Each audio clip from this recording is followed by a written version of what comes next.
All right, guys, so shoulders, oh my gosh. One of the things that I get a lot of requests from is shoulder workouts because there seems to be a lot of confusion about that.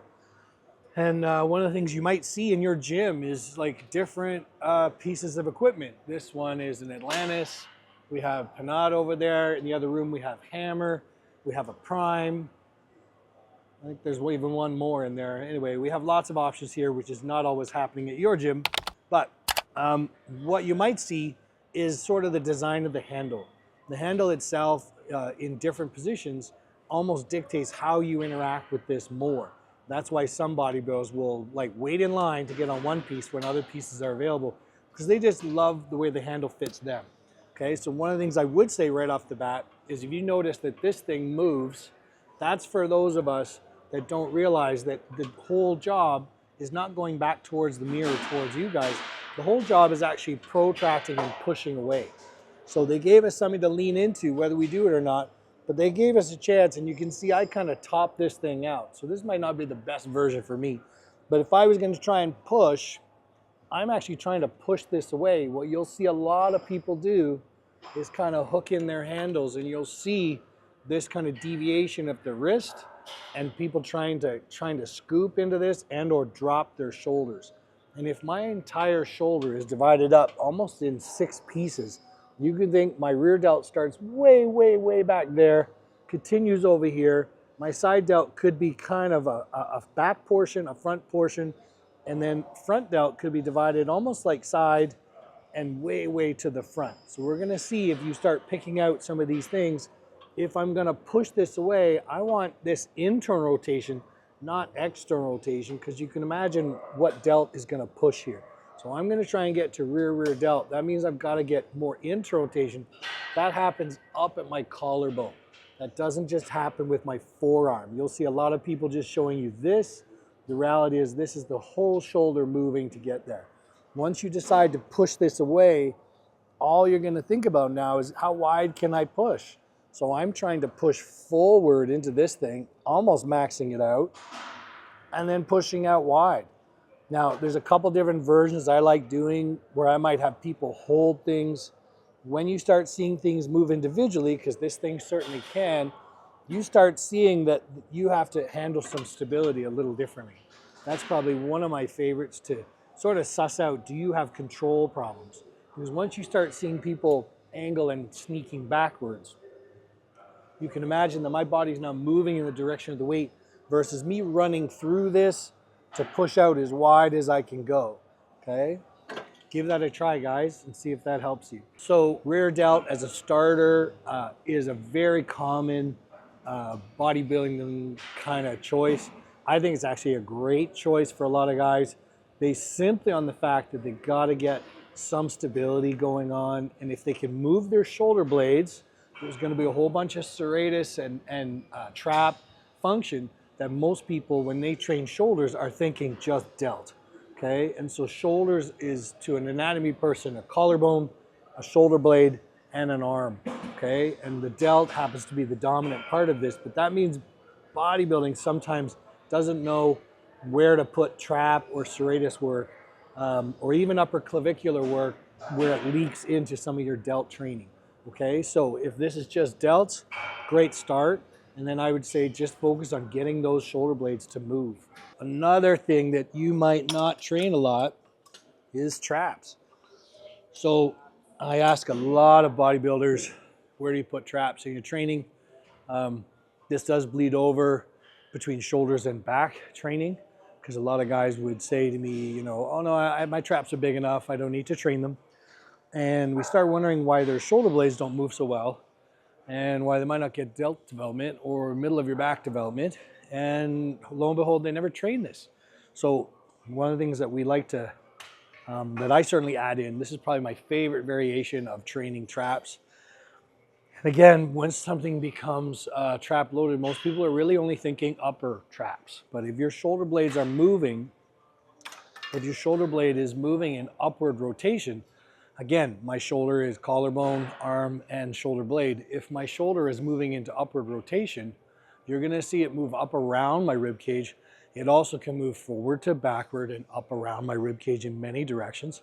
So we might need to change our position to challenge them a little bit. Now we don't need a lot of weight here. It can get very heavy pretty quick. But if you see me backing up here enough, you can see that this pull is now low and wide. It's wider than me, lower than me, and it's going to try and pull me forward and down. So if I had to try and resist that, okay, I'm going to have to bring my shoulders up over my rib cage. Okay, so up and behind me is my target. The only thing you might have to be careful about is starting to use your body to move this. So imagine you stay still while your shoulders go up over your rib cage. Now from that angle, I'm really not fighting. What you might see for some of the challenges, people are going to want to pull the handles. And this is an arm straight thing, just like ropes. So imagine as you start to pull, they're going to get wider, not narrower, okay? If we start to change our angles, about 15 degrees from the cable, this is probably the highest range I'm going to get. This is going to feel like I can go as high as possible, but again, I'm going to try and bring this up and around my rib cage. If I don't really do this well, what you might see is this, right? This idea of vertical versus almost like a triangle, right? A trapezoid has got an angle up there, and if I really want to work hard, and I come out in front of this, this is definitely getting harder, but now this is changing some of the role as we move around. This is changing some of the role of some of the traps. Now my front trap up at the top, attached to my clavicle, is going to be under the most amount of pressure. This is probably the smallest range, and what happens when people move things in small ranges is they get real nervous about doing something little, so they try and make it much bigger. At the end of the day, you can see my range is probably a couple inches here, but the exercise is going to feel in that hooding over that the front of your trap that most of you guys don't need to train is going to actually work the hardest, okay? So when you're done this, you can imagine some of the over positions that I always get asked for. Some of the positions I ask for, can you get me more external rotation? It's just simply that they don't move their shoulder blades enough. So again, would this be a good warm-up for a shoulder? Yeah, is this a good warm-up? Yeah, this is probably one of the exercises I might choose on a shoulder day or a back day that would be a great warm-up exercise for all the other things that you want to do. So very simple staple in pretty much everybody's workout is some side laterals. So I get a lot of questions about angles here. I get a lot of questions from athletes about whether to move their shoulders or to try and depress their scapula. So of course I have my own way of teaching this. If you're looking for some answers, here we go. So typically, again, we're talking about shoulder blades moving as opposed to shoulder blades not. And pretty much, unfortunately, more I get from the female side, the athletes are worried about loading their traps. If this is a motion of out, right, out and away from you, this is shoulder abduction. So when aliens abduct you, they take you away, okay, right? So when you abduct from the body, it means you're moving away from the midline, okay? So if I'm moving away from the midline, this, believe it or not, all the way up to here would still be moving away from the midline because my starting position is here in my little dead body position, okay? So if I'm moving away, I'm not just moving at one axis. The shoulder has 3 different shifts of axial motion as you go further away. So as I move away, there's motion happening at my collarbone, there's motion happening at my GH joint. As my arm moves on my shoulder blade will swing out, and typically in a healthy shoulder, you're gonna see 2 degrees of motion here for 1 degree of motion here, which means if we come to 90 degrees, 30 degrees happened here, okay? 60 is total here, and the rest is my shoulder itself moving off my SC joint up here, okay? Now, the funny part is, if we're trying to hold this shoulder down and I don't have dysfunctional shoulders, if I let this not move, this is my maximal motion. But what I feel is a lot of trap trying to figure out how to stop me from impinging my arm into my shoulder blade. Okay, my AC joint is weighing up here, and it's a big piece of bone. And if you decide to run up in there with some speed, your shoulder is going to try and figure out how to get out of the way. Okay, because it does not want to bang into that and create an impingement. So if you're depressing a lot, what ends up happening is the shoulders are doing everything they can to try and figure out how to help you from hurting yourself. Okay, so if you're going to try that style, I would be very careful about how far you think you can get with just GH motion only. That's pretty much it. 90 degrees is not the style that I like. Okay, in my mind, I would like to understand, again, like what we did with our traps, is our traps move. And as you start to realize this is lifting up and out and falling back towards you. So the only time people hear up is right here, because that's what it feels like. That's up and down. But if you stood beside me, I'd have to push you out of the way to get up there. That means my body, I'm pushing with my shoulders, I'm pushing off my body, and I can choose to play protractor here, and I can start to move them farther away from me in different planes if I care, but every single time I'm pushing my shoulder off my body so that my shoulder blade will move with me. One of the things that I don't like very much is that somebody is going to kind of come back very flat. There's very few of us that don't have a reasonable scapular plane, which is about 15 degrees out in front of us. Okay guys, so one of the cues that I might think works best for a lot of people, and again, cues are kind of a funny thing where the longer you've been around, the more cues you might have, because they don't always work with the same people. So if I thought of this dumbbell like a tennis ball or a tennis racket, so if I'm thinking about these dumbbells and I'm gonna throw them away, they're gonna come right at you. I'm not worrying about lifting up. That's one of the bigger kind of cue problems I see, is somebody is trying to lift these up, because in their brain, this is up and down, when this should be out, like I'm throwing it away from you, throwing it away from you. And again, one of these things that I might see or challenge somebody with would be, hold one off your body, not like this is a rest. Hold it off your body, push one, hold one away, and push the other. This is a brutal challenge for most people because they're not used to stabilizing their trunk. Now, another common challenge I see is people start again with the chest up thing, okay? And if I see chest up, I usually just walk over and push them over, okay? Because as soon as they're doing this, you'll see that they are trying to almost let their body move this. So the easiest fix in the world, okay, not everybody has ramps, but everybody has little 5-pound plates, is point your athlete downhill, okay? So now, all of a sudden, my whole center mass shifted forward, and I'm not able, it's very obvious that I'm being pushed forward. So now, I'm all of a sudden in a position to feel like I can drive down, I can move my weight forward, and I can push these off my body with a much better chance of getting this to line up. Rather than if I'm training shoulders, I don't think about my spine at all, and I'm left with a lot of my body trying to figure out how can I help you. Some people have seen me do this in a couple other videos, certainly with Robin Strand. So I do get questions about this one and setup. Obviously the Nautilus machine here has some very advanced cable options, because when you see a machine that can back up this much, that means there's a heck of a lot of cable in there, but it also means you can do things with bigger arcs and feel like that something's really smooth, because it's got 4 cable options here as opposed to normally a 2. So it'll feel like you won't feel like a real acceleration. You can do something faster with this, so kind of way to go, Nautilus. Now, if I set this up as an average functional trainer setup, all I'm really paying attention to is the cable, right? Where's the cable and what's it asked me to do? And so most people, if they have a short cable system, they're pretty much gonna get in real close, and you're gonna see them kind of fight here with a rear delt to side delt kind of setup, right?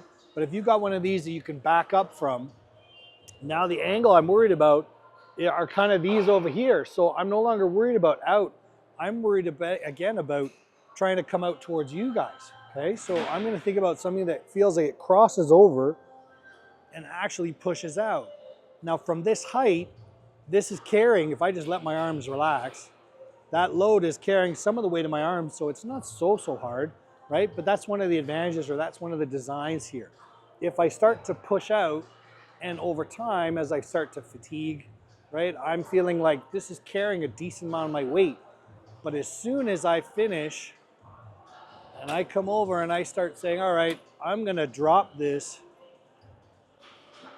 1 inch or 2 inches, this is no longer above my shoulder height.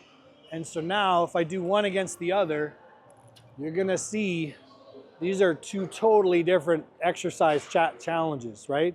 I wouldn't do them, I'm just doing this to show you, but I would not be thinking these are completely different challenges to my shoulder, okay? So typically what I do with an athlete, right, is actually start at the top, then start adding load, simply not by changing the weight, but changing the angle they have to deal with, okay?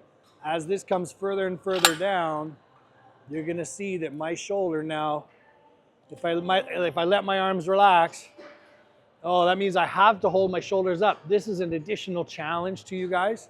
And all of a sudden, this same little weight becomes way more work because I actually have to hold my arms up against it, trying to pull me ever so slightly below me.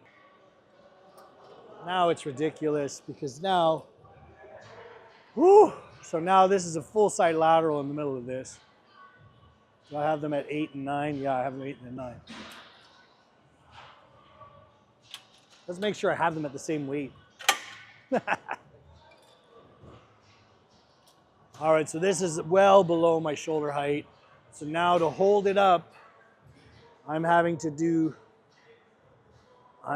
side laterals the entire time while I go in and out, challenging a bunch of trap, rhomboid, and rear delt for sure. This is a tremendous challenge, even with just a little tiny weight. Give that a shot if you dare. We are in a prime shoulder press, right? And if I'm facing the way the machine's designed, facing out, it's gonna demand me to have this ability to push up and backwards. And so this becomes a front shoulder press. If you think of how you interact with this handle, if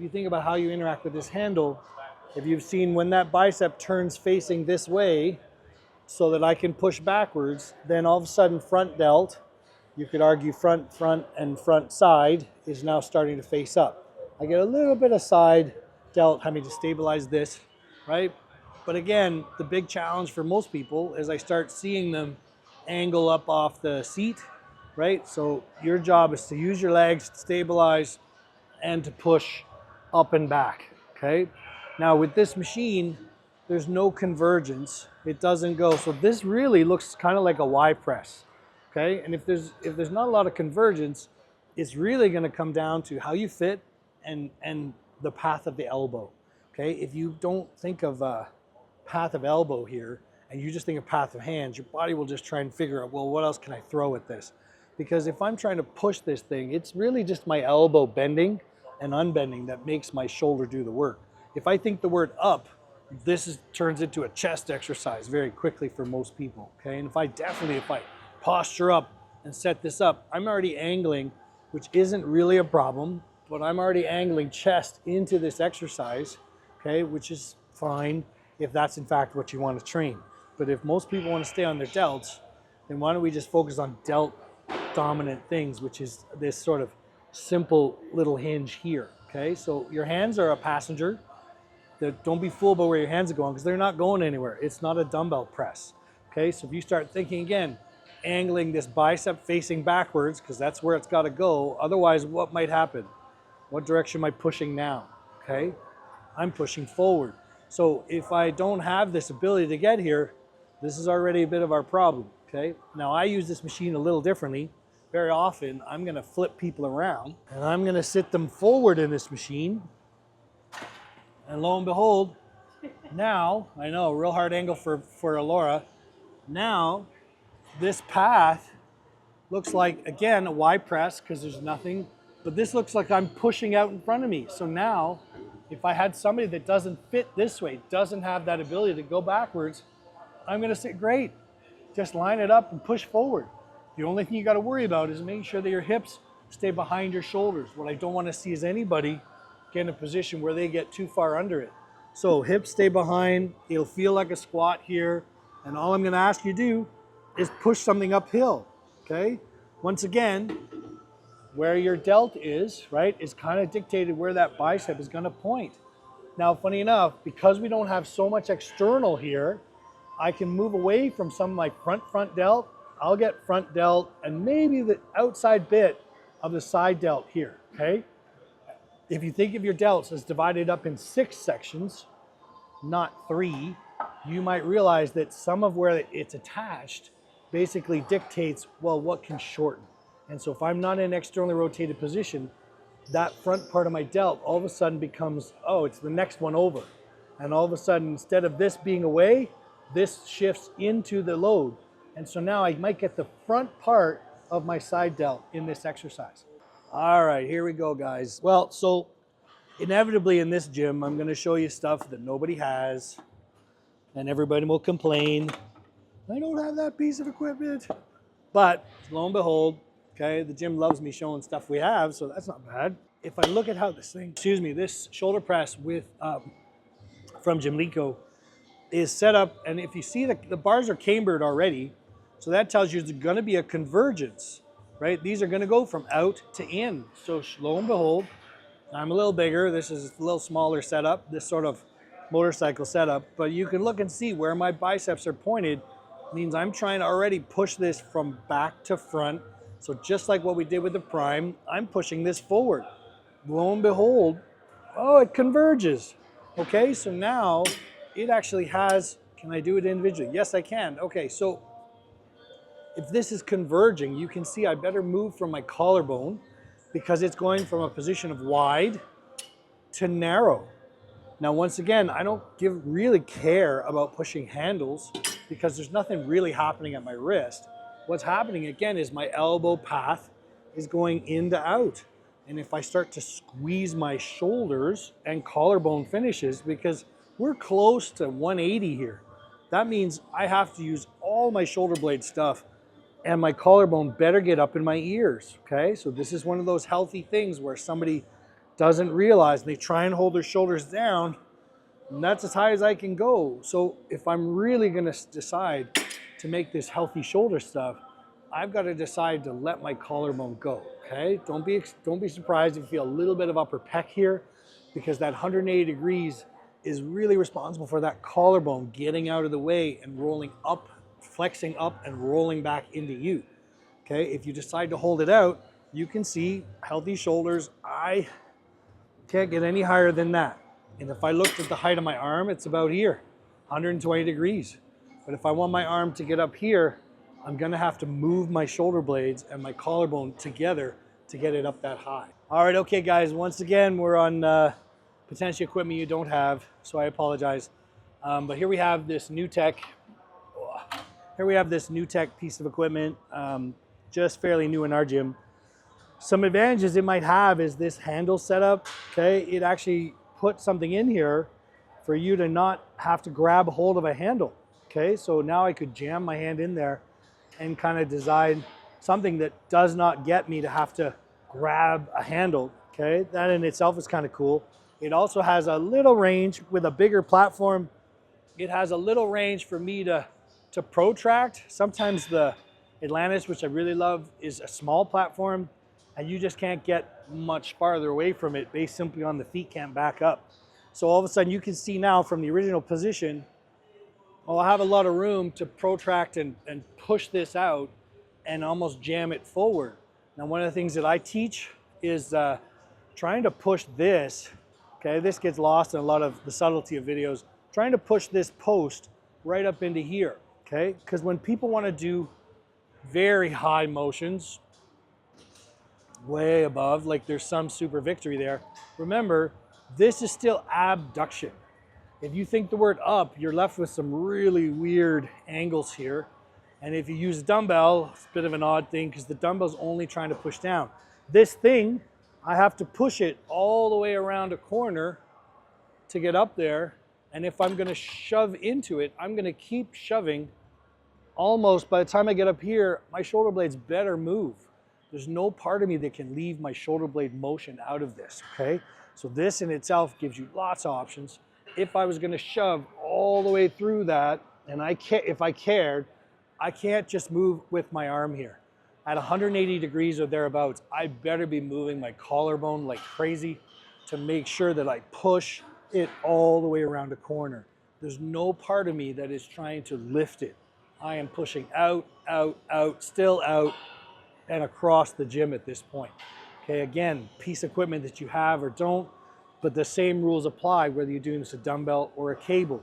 If the cable is coming from beside you, lo and behold, from down below where most people don't like it, it's gonna feel like I've gotta push the cable off my body. Again, don't be fooled by what's happening at the handle. Start thinking about what's happening at your shoulder. Okay, we're gonna push this thing forward, we're gonna push this away, whether you choose to stay at below 90, 90, above 90, way above 90. If you choose that, okay, make sure the equipment kind of fits what you're designed to do.